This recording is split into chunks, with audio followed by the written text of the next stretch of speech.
It's in my room. Okay. Little Atheist, Chapter 8, Embolden.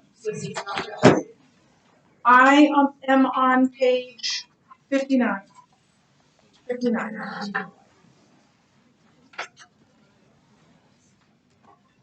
Did I read this first part to you yesterday? I think I only read it to the class.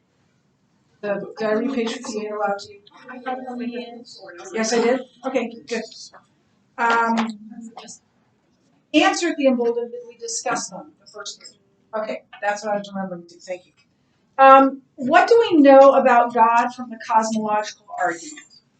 What does the cosmological argument tell us about God?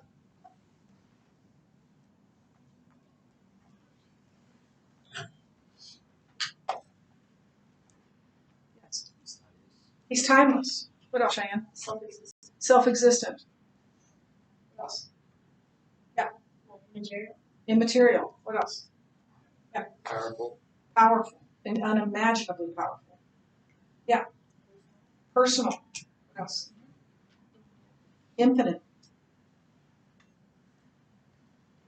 Non-spatial. Doesn't mean he's not special. He exists outside of space and time. Non-spatial. Without limits. Is also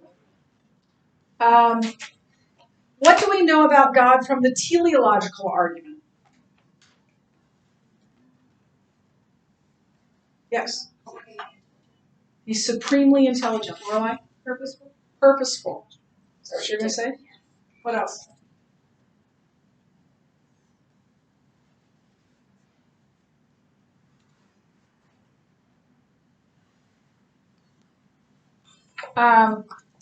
So he designed both the universe and humans with great precision. So that means he is supremely intelligent and purposeful. What do we know about God from the moral argument?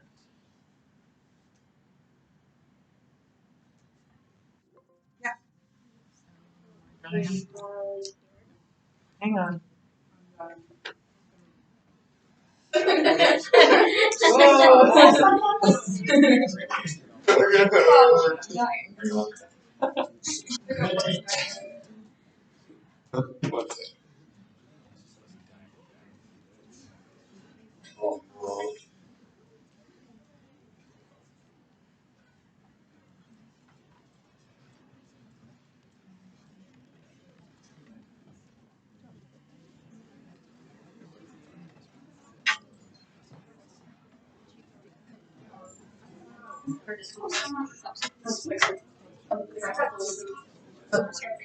Great. Excellent. Okay, what do we know about God from the moral argument?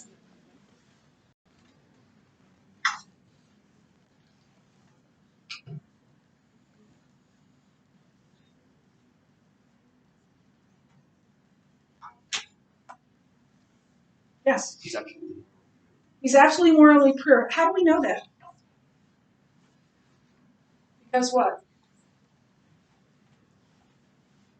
Yeah. He'd have to be the standard. He is the standard from which we derive morality, which we derive what is good and what is not. Okay, so now turn in your big atheist books. Oh, wait, no. Hey there. Sorry, my bad. You've already read what you need for this, so let's start with number 4. Define miracles. What's a miracle?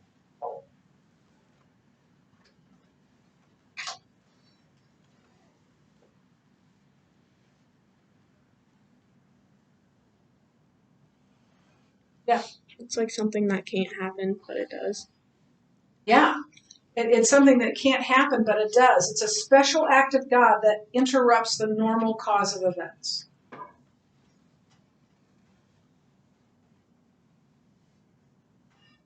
I once heard that a tornado came through, and this piece of straw was like lodged in the trunk of a tree, which is weird, right? It's not a miracle. It was an act of nature. right? A miracle circumvents nature. And so it interrupts nature, interrupts the normal cause. And we'll talk more about miracles. But logically, if God exists, if the God that we just described exists, we should expect miracles. Like, miracles make sense. Creation itself is a miracle. The greatest miracle of all is creating the entire universe out of nothing. So we should expect there to be miracles. Why do you think so many people today don't believe in miracles? Yeah. Right. I mean, it can't happen. And particularly if you don't believe in God, then you're really going to think that it's either made up or a fluke of nature, something other than the hand of God. But in any case, it is a decision of the will to not believe in God in the first place, and also to not believe. And oftentimes, that decision of the will comes from a desire to not want to cede their life or yield their life to God. A miracle is also an act of God to confirm the word of God through a messenger of God. A miracle is an act of God to confirm the word of God through a messenger. I think I've told you the story of my next youngest sister, who was not supposed to live when she was born. And then she was going to be severely disabled, both mentally and physically, for the rest of her life. And the words the doctor said to my father when he called, at some point, my mother was supposed to go to the hospital that day and learn how to take care of my sister's seizures. The doctor said, "There's been a miracle in the night." Got her perfect. There was no medical explanation. So we can try to explain it away, a miracle away,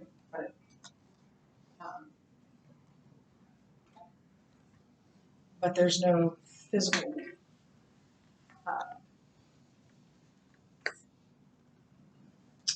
way to explain it, no physical explanation. So turn please in your book to page 201, your big atheist book. 201.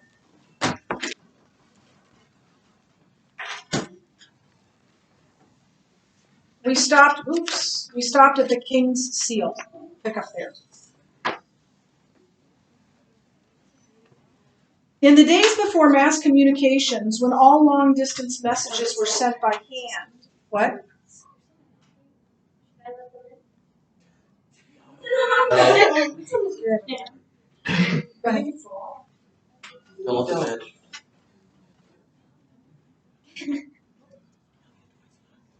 Oh, I did not do my door stop. That's a bummer. Sorry. I wasn't trying to lock you out. And Jada, and they're looking at Cornerstone. Great, excellent.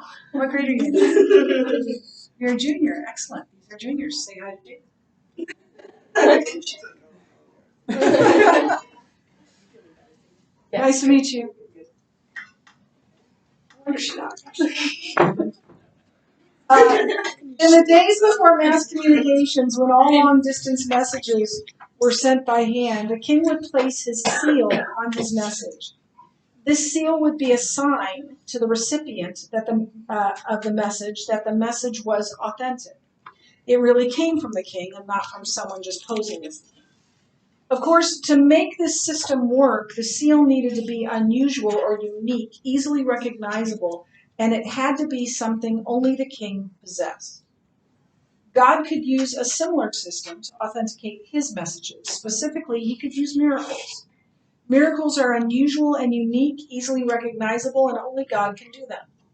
Even skeptics, by demanding a sign from God, are implicitly admitting that miracles would prove his existence. What is a miracle?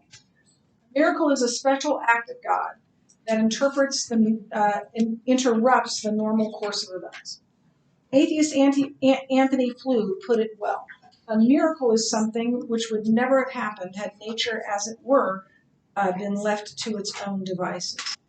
So we might say that the natural laws describe what happens regularly by natural causes.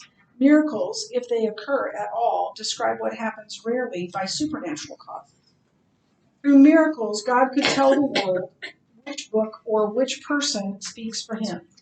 So if God wanted to send a message through Moses, Elijah, Jesus, Paul, Muhammad, or anyone else, he would pour out miracles through that person. If God actually works in this way, then a miracle confirms the message that the sign confirms, and the sign confirms the sermon. Or to put it another way, a miracle is an act of God to confirm a word of God through a messenger of God. The question is, does God work that way? Does the King of the universe use such signs? Are miracles even possible? Our secular world says no.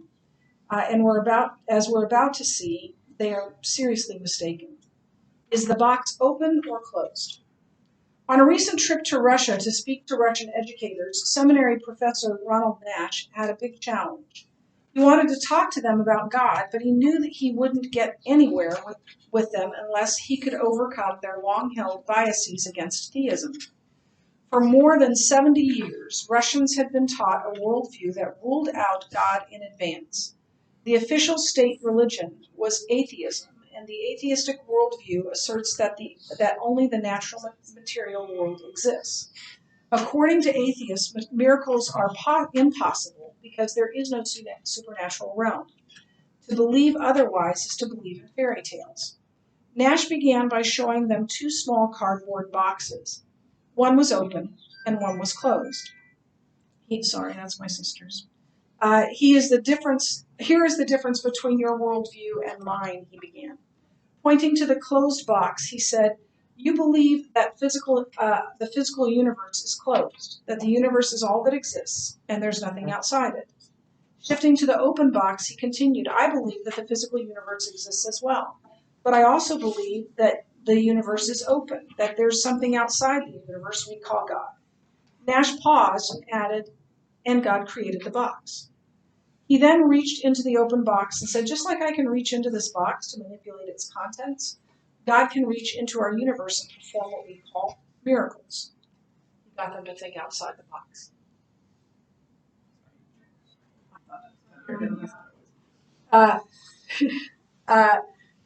For some reason, this was a profound illustration to the Russians. Light bulbs began coming on in the minds of educators all over the room. These educators had assumed their naturalistic worldview was correct and had considered no other alternatives. Nash helped them think that maybe another alternative, like theism, had better evidence. As we have seen in chapters 3 through 7, theism does have better evidence. We know beyond a reasonable doubt that a theistic God exists. Since God exists, the universe represented by the closed box is false. The box is open and was created by God. So it is possible for God to intervene in the natural world by performing miracles. In fact, miracles are not only possible, miracles are actual, because the greatest miracle of all, the creation of the universe out of nothing, has already occurred. So with regard to the Bible, if Genesis 1:1 is true, in the beginning God created the heavens and the earth, then every other miracle in the Bible is easy to believe. Can a God who created the entire universe out of nothing part the Red Sea, bring down fire from heaven, keep a man safe in a great fish for 3 days, accurately predict future events, turn water into wine, heal diseases instantaneously, raise the dead? Of course. All of those miraculous events are simple tasks for an infinitely powerful being who created the universe in the first place. Now, this doesn't mean that God has performed those biblical miracles. That remains to be seen. It only means that he could have, that such miracles are possible. In light of the fact that we live in a theistic universe, ruling out miracles beforehand, as many atheists do, is clearly illegitimate. As C.S. Lewis put it, if we admit God, must we admit miracle? Indeed, indeed, you have no security against it. You have no argument against it. That is the bargain. So why do so many people today say that miracles are not possible or should not be believed? How can skeptics disbelieve in miracles when the whole universe appears to be one amazing miracle? We need to address those questions before we begin to investigate whether God has confirmed the truth of Judaism, Christianity, or Islam through miracles. So let's look at the equip questions.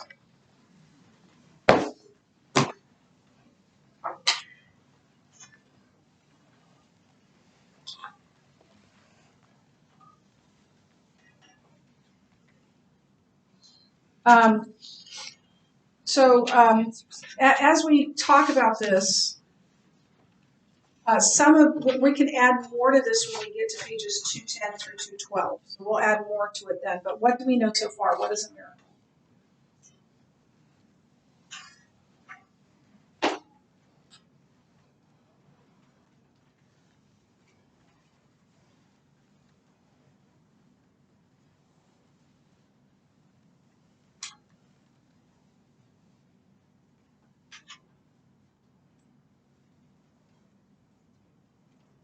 Yeah. Something that can't be done. Yeah, it's an act of God. So a miracle is an act of God to confirm the Word of God through a messenger of God. An act of God to confirm the Word of God through a messenger of God.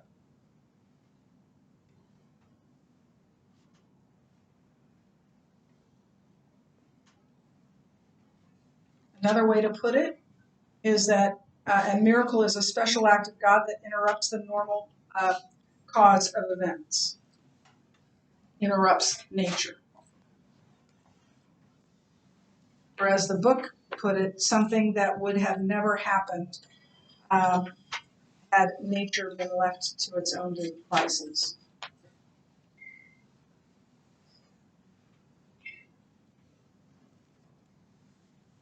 They happen all the time. They happen rarely and by supernatural causes. Now, I will say, in parts of the world, especially where in closed countries, they're seeing more miracles there than we tend to see.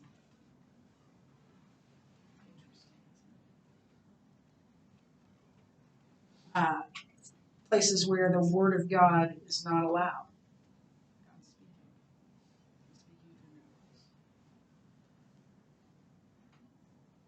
What did Ronald Nash say to the Russians that opened their eyes to the fact that the box, the universe, is open and created by God?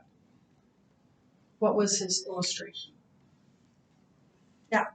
Just as we can see like the contents, God can still Right. So that's the Christian worldview, right? But he also had a closed box and said, you believe in a closed box, that there's nothing outside the box that can have an impact on what's in the box. The universe is closed, gentlemen.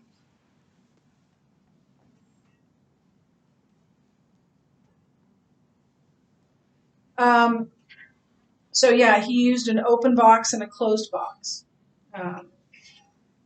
And so there's nothing outside that box versus a creator who is outside the box that can control what's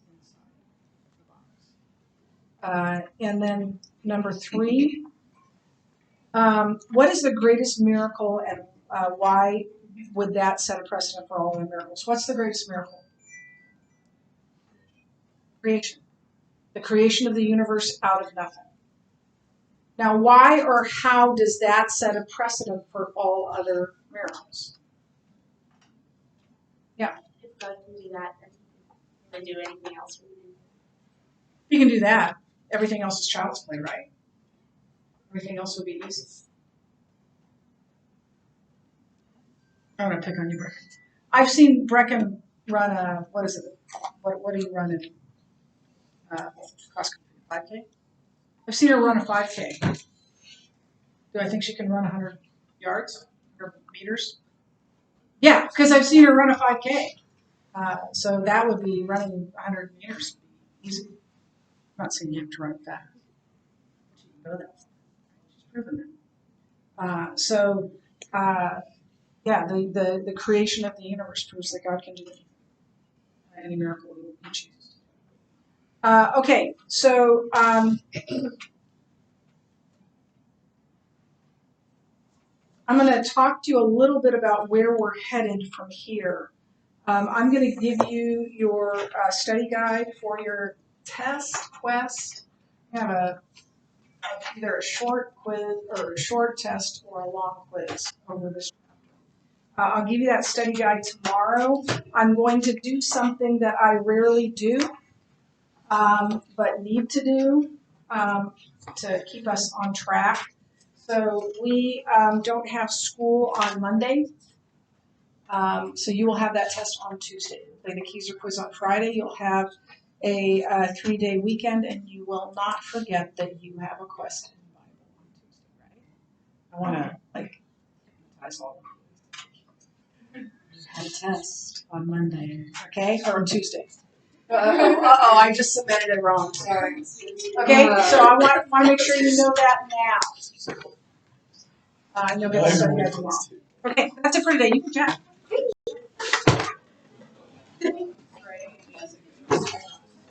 Nice.